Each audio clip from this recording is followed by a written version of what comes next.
Kisah Dewi Rara Santang disabda menjadi ibunda raja-raja Nusantara. Dewi Rara Santang lahir pada sekitar tahun 1427 Masehi. Beliau merupakan anak kedua Prabu Siliwangi, Sri Baduga Maharaja, Raja Kerajaan Pajajaran dari istrinya Ratu Subang Larang. Dari kecil beliau sudah memeluk agama Islam mengikuti agama ibundanya. Meskipun pada waktu itu ayah dan saudaranya tiri Surya Wasesa masih memeluk agama Buddha. Masa kanak-kanak Dewi Rara Santang dihabiskan di istana Galuh Kawali, akan tetapi setelah ayahnya diangkat menjadi raja seluruh tanah Sundan, beliau kemudian hijrah ke istana baru kerajaan Pajajaran di Pakuan. Istana baru yang disebut kenal dalam sejarah dengan nama Istana Sang Bima Narayan. Seperti kabar yang beredar, pada masa kelahiran Dewi Rara Santang, Prabu Gung Binorojo Siliwangi bersabda yang sertai gemuruh guntur dan badai. Dalam sabdanya Siliwangi mengatakan, "Kelak putriku keduaku ini akan menjadi ibunda dari berbagai raja-raja besar di Nusantaraku. Dengan itu aku beri nama dia Rara Santang." Setelah kewafatannya ibunya, Dewi Rara Santang memilih keluar istana bersama kakak kandungnya Pangeran Walang Sungsang. Selama dalam pengembaraan, Pangeran Walang Sungsang menggantikan namanya sebagai Cakrabuana untuk menutupi identitasnya dalam pengembara dari tempat satu ke tempat lainnya guna belajar agama Islam. Pada sekitar tahun 1443, Dewi Rara Santang kemudian menjalankan ibadah haji bersama kakaknya.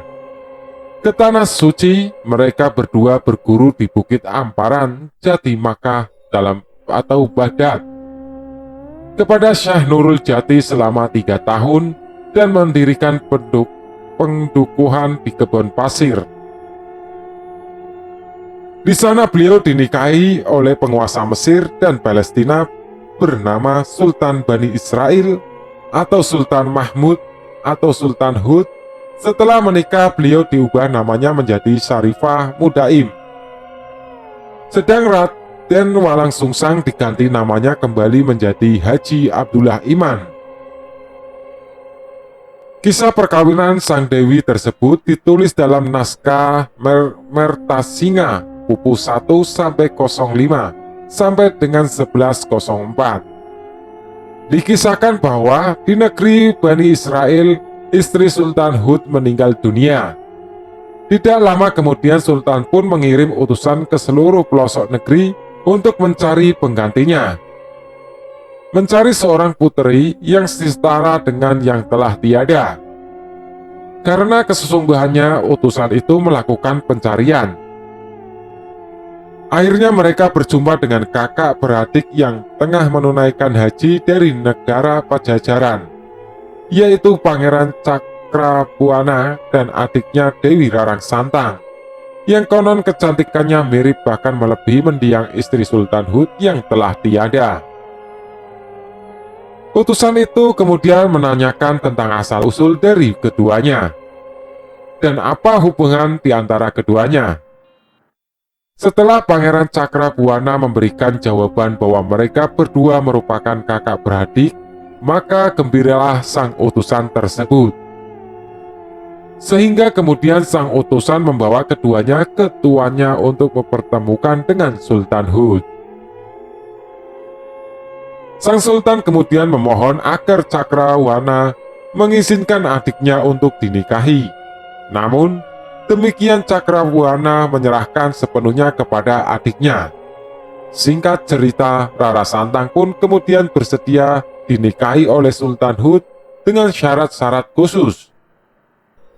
Sultan Hud kemudian menyanggupi syarat-syarat yang diajukan Dewi Rara Santang.